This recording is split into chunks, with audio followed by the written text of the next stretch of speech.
Hi, welcome to Divine Cuisine. Today we're making Umami Pork Tenderloin, so stay tuned. It's simply delicious.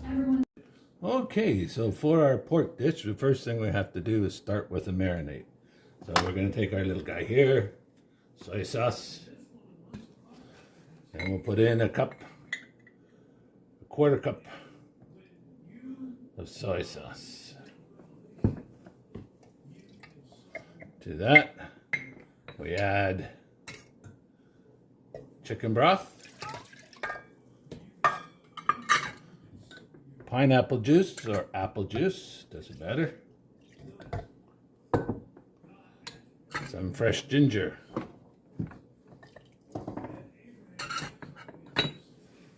here we have honey,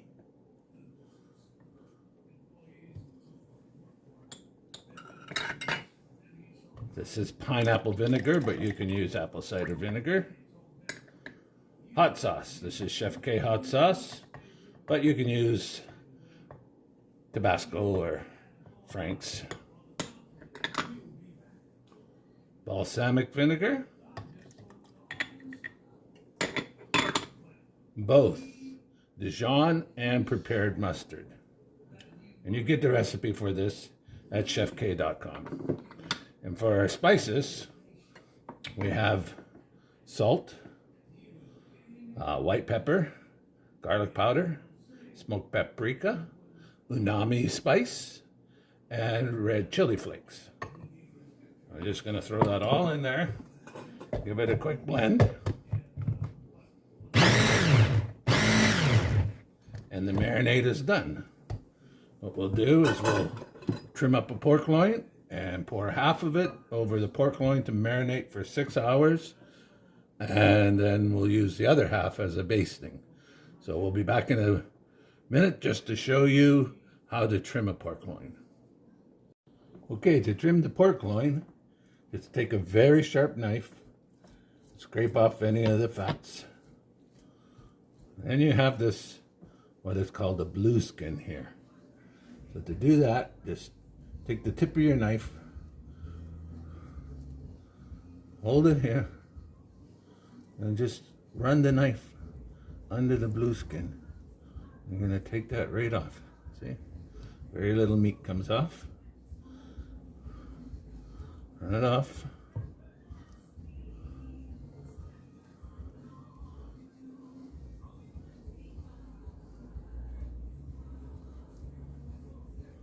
All around.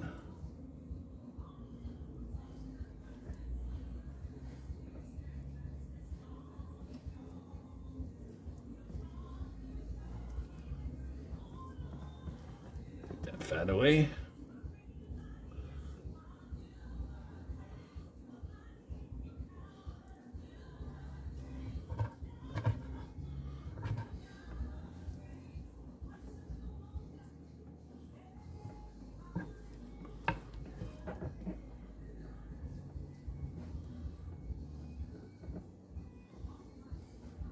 And that's all there is to it. So now we take our pork loin, put it in a container,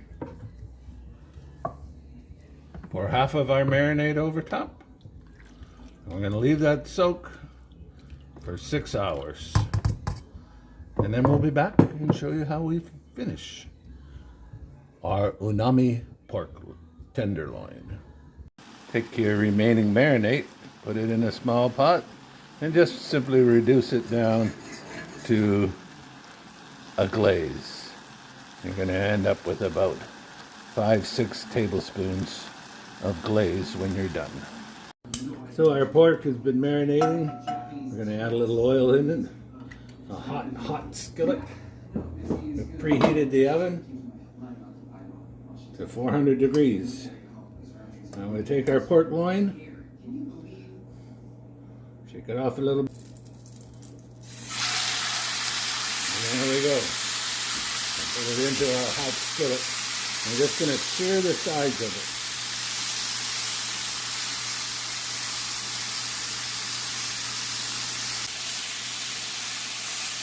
And we're stirring it up.